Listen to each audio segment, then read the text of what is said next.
Hello friends, welcome to my YouTube channel Infinite Mind Feng Shui. I'm here to share my Feng Shui experience and Feng Shui journey with you. I'm Devi. I'm an automotive engineer by profession. I adopted Feng Shui when I was moving to a new house, and that was 2 years back. That time I was very novice, very new to the Feng Shui concept, and I started my journey by reading books, blogs, articles, and various other sources. As I started my Feng Shui journey, I soon realized it is a very complicated subject, and there are different opinions, different point of views, different schools of thoughts, and it made me very, very confusing. And therefore, as a novice, it was very hard for me to understand and decide what to do and what not to do. I was very perplexed at this point in time, and I was looking for some guide who can steer me through and show me the actual way of the true feng shui. Well, then I came across the Alan Sterling's International School of Feng Shui, and there I actually started learning what the true feng shui is, what a classical feng shui means.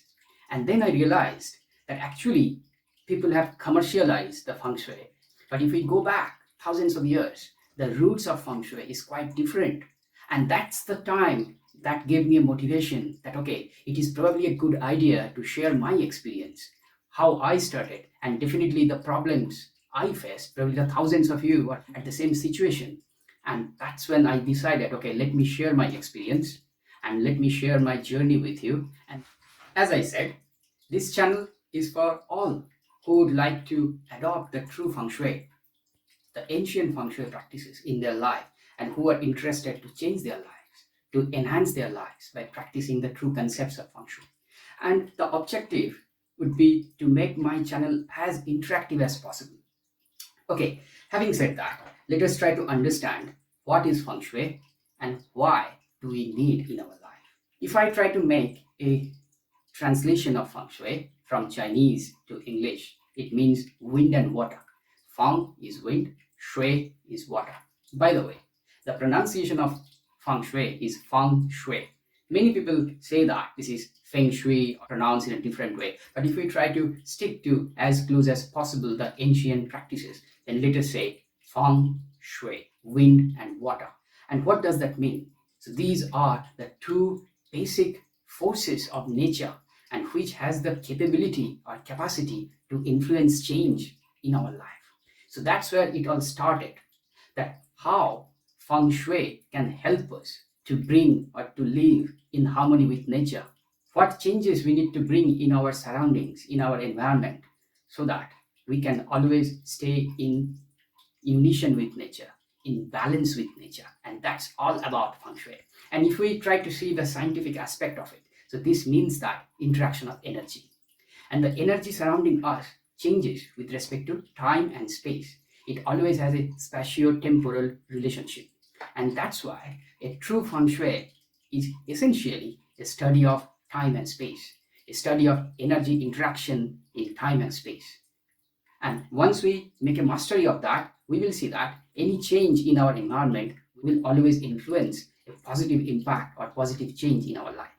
And that goes back to the principle of macrocosm and microcosm. So let us understand what those universal principles are. So if we see, the patterns are always the same. Let us talk about the solar system. So we have Sun and we have all the planets. We have Earth, we have Jupiter, we have Mars, we have Saturn, and all those planets are orbiting around the Sun, correct? So that's what we see in the universe. Now if we come back into the atoms, so what is happening over there?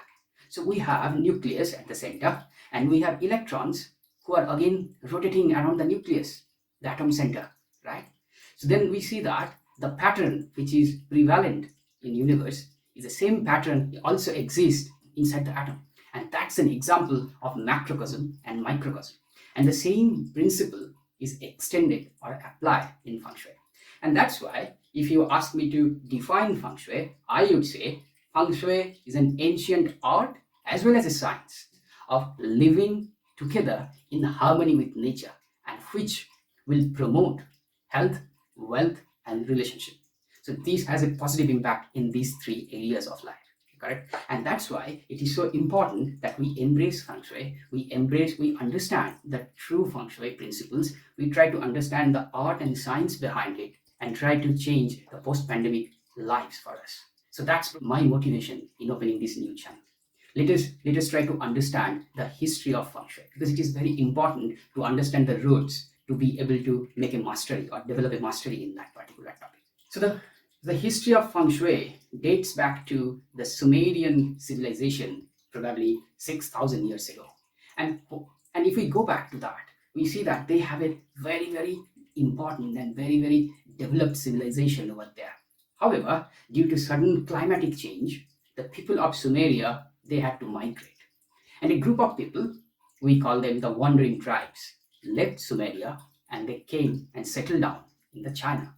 And those wandering tribes brought the complete knowledge and know-how of feng shui from the Sumerian civilization, and they started growing in China. And that is the very reason why we see the feng shui. We always say that the origin of feng shui is China.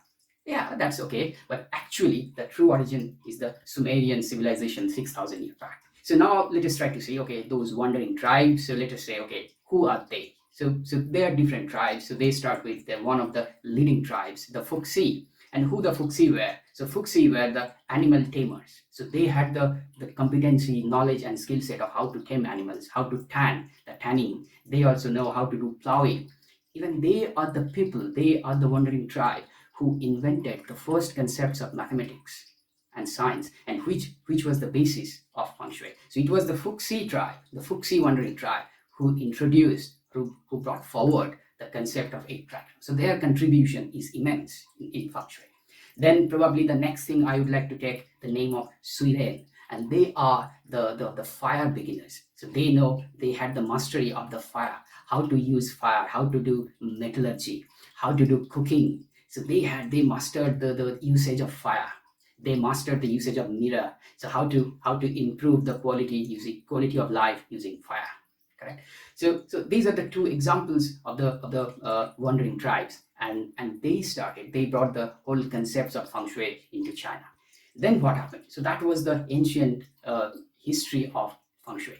Then probably around the year of 1980s, to be specific, 1986, the feng shui got momentum because in US, in California, people started a new concept, what we call BTB feng shui, which is the Black Sect Buddhist Tantric feng shui. The BTB sect actually introduced a new concept of feng shui. And this is, I would say, a modern feng shui.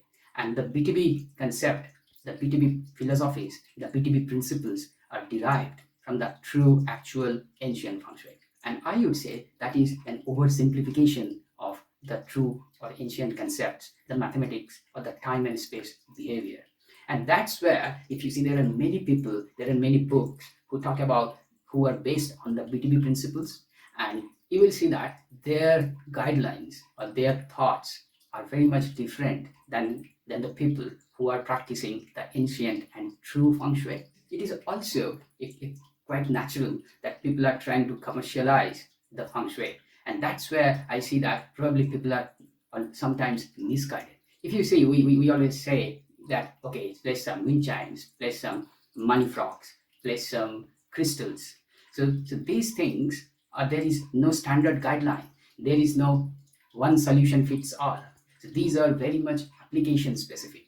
Every house is different. We cannot say that always put a money frog in front of main door to attract money. So that's where the confusion emerged, and we actually don't know which one to trust and what to do. But the modern feng shui is something based on the positive mind, which may work for a shorter time, but in the long term, it may or may not work that well. And that's why it is important for us to understand the ancient feng shui. So now on, I would refer this classical feng shui. So that's the history of feng shui. Now, I'm coming from Indian background, and we have always heard Vastu Shastra, right? So the same origin. So people coming from Sumeria, the wandering tribes, they came to India and they tried to give the Vastu Shastra.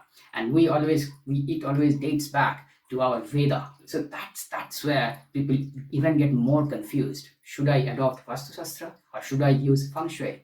And if I go to a feng shui consultant, should I go to a BTB practitioner or should I go to a classical feng shui practitioner?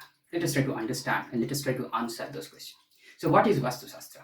So Vastu is nothing but the architecture or landform, and Shastra is nothing but science. So this means the Vastu Shastra is nothing but a science associated with architecture, science associated with landform. And Feng Shui, as I explained before, this is wind and water. It's something which has a potential to change our life.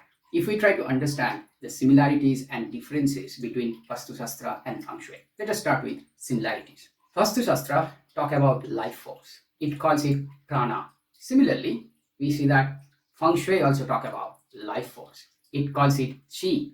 Chi is nothing but universal life force. So therefore, we can say that both the concepts, both the principles are based on life force. They both are based on interaction of energy. They both are based on time and space. Both talk about the maximization of life force by understanding the interaction of energy in the space. Now, if we come to the dissimilarities between Vastu Shastra and Feng Shui. So Vastu Shastra is something or applicable if we have an opportunity to build our own house from a land. Suppose you have an opportunity, you have bought a land and you would like to build your new house, and you have the flexibility to build it as per the recommendation of Vastu Shastra, then Vastu Shastra is probably something you need to adopt. Because the Vastu Shastra will tell you where to build your kitchen, in which direction to build your main entrance door. Sometimes, most of the times, the Vastu experts say that it is always the north, which is the best direction, because the magnetic energy comes from north. So therefore, they say that make your entrance door facing the north direction. They also accept that east is also good because the sun rises in the east. And because of these two facts, if you see, most of the recommendations say that either the entrance door should be the north direction, which is the best direction, or the east direction, which is next to best direction. And most of the other directions are not so good, and they recommend some change. They recommend some cure. And that's why if you are building your house from scratch and you have the flexibility to decide, then the Vastu Shastra could be a best area of expertise or best tool to use. However, if you say Feng Shui, for Feng Shui, it doesn't matter. It doesn't matter what is the entrance, because Feng Shui says, Feng Shui consultant comes and says, okay, what is your facing direction of house? And what is the current timeline? In which time period the house was built? What is the date of birth of the inhabitants who are living in the house? And based on all this input, we then decide what needs to be done. And these are very simple corrections. It doesn't mean that we will say that, okay, place some wind chime, place some crystals. These are very, very simple correction to balance the energy interaction. And as I said, macrocosm and microcosm. If we introduce some change in our environment, which is macrocosm, then there will be an equivalent change which will be caused in our life, within ourselves, and that is microcosm. So based on applying the principle of macrocosm and microcosm, what we will do, what we will achieve, we try to make some correction in the environment where we are living. We will try to make some correction in the environment we are working, and we would like to introduce or bring some positive change in our life with an intention to promote health, wealth, and relationship in our life. So that's the key objective of Feng Shui. So I hope we understand that the Feng Shui is something which can be applied to any house, independent of whether it is being built, whether it is already built, whether it is a house, whether it is a detached house, whether it is a semi-detached house, whether it is an apartment, whether it's a workplace. Everywhere Feng Shui can be applied, and every landform Feng Shui can be applied. And by practicing the true Feng Shui, the classical ancient Feng Shui, we need to understand the energy interaction in the spatio-temporal dimension. And by understanding that, we can recommend some cure, very simple cure. And what we need to always keep in mind, Feng Shui is not interior decorating techniques or stuffs. It is not, okay, place your bed here, place your wardrobe here, or place your table here. Yes, there is some guidelines, but let us not consider that this is an interior decoration. It has complete different set of intention. The main intention, as I explained, is to achieve harmony with the nature. Is to understand the energy interaction with the space we are living, with the space we are working, and trying to balance, trying to push the positive energy and trying to balance the negative energy and to have the positive influence in our life. So that's all about Feng Shui. So I hope I am able to explain you the similarities and dissimilarities between Vastu Shastra and Feng Shui. So from my experience perspective, when I moved to a new house 2 years back, so it was a house, it's already built, right? And the facing direction of my house was northwest, And as per Vastu Shastra, this is not very good direction, not a favorable direction. As I said, always north, east, these are the favorable direction by Vastu. And that was the time I asked a question to myself. Does that mean all the houses in the world has to be built facing north or east? Is there any leeway? Is there any flexibility anywhere? And that was the main reason then I started reading feng shui.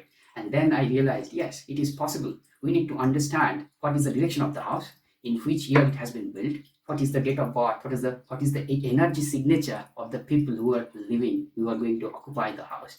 And then once we superimpose everything, lay on top of each other, and then we understand the energy interaction in different species. And that will give some cure, offer some cure, and overall energy balancing. So thank you very much. Please don't forget to subscribe to my YouTube channel, Infinite Mind Feng Shui, and like my video. I'll come and talk to you next week with one of the fundamental principles of Feng Shui, which is the Yin and Yang principle in Feng Shui. Till then, please stay safe, follow the COVID rules and guidelines, and I will see you next week. Thank you. Bye.